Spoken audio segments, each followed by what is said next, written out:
হ্যাঁ, ওরা সবাই এসে গেছে কোচি করে। Khasnabis. Yes sir.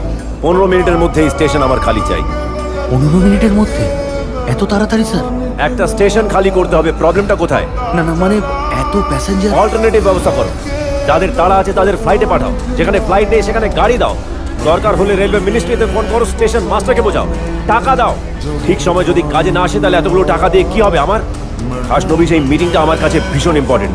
This meeting is very important to me Khasnabish. যে কোনো কস্টে এই স্টেশন আমার খালি চাই। Do you get it? Yes sir, I do.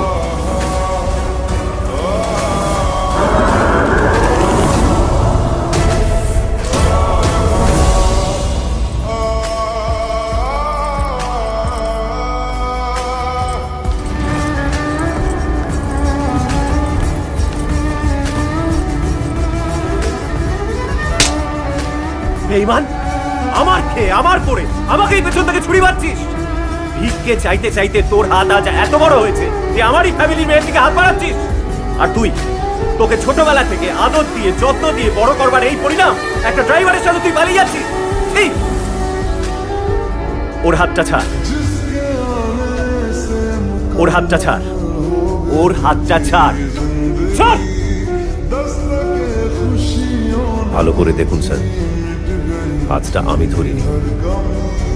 আমার মুখে মুখে তর্ক করছিস, কে আজ আমি শেষ করে দেবো।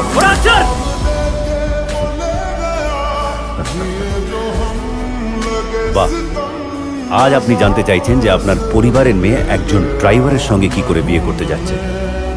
আর একজন কোটিপতি বাবা, সে তার মেয়েকে জিজ্ঞেস করতে পারে না যে সে সামান্য একজন উকিলের সঙ্গে কি করে বিয়ে করলো। আমি তো তাও এখনো ওর সিঁথিতে সিঁদুর দিইনি। আপনি তো সিঁথিতে সিঁদুর দিয়ে মালা বদল করে বিয়ে করে ওনার সামনে গিয়ে দাঁড়িয়েছিলেন, তাই না? আজ আপনার পরিবারের মেয়ে এত বড় একটা ভুল করেছে যে যাকে ভালোবাসে আপনি তার উপরে বন্দুক তুলে দাঁড়িয়ে আছেন। আপনার ভদ্রতা, সভ্যতা সব মুখোশ খসে পড়ে গেছে। এটা ঠিক। আর উনি রাগের মাথায় একটা গুলি চালিয়েছিলেন বলে সেটা তার অন্যায়, সাংঘাতিক অপরাধ, তাই না? আপনাদের বাড়ির মেয়ে মেয়ে আর ওনার বাড়ির মেয়ে মেয়ে নয়। আপনাদের ভালোবাসা ভালোবাসা আর ওনার ভালোবাসা অভিনয়, নাটক।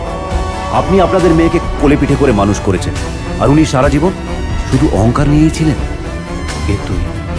এত কথা তুই কোত্থেকে জানলি? কে তুই? যে বয়স্ক মানুষটা 25 বছর ধরে নিজের একটা ভুলের প্রায়শ্চিত্ত করতে করতে আজ মৃত্যুর সঙ্গে লড়াই করছে, সেই অসৎ দেব বর্মনের নাতি আমি।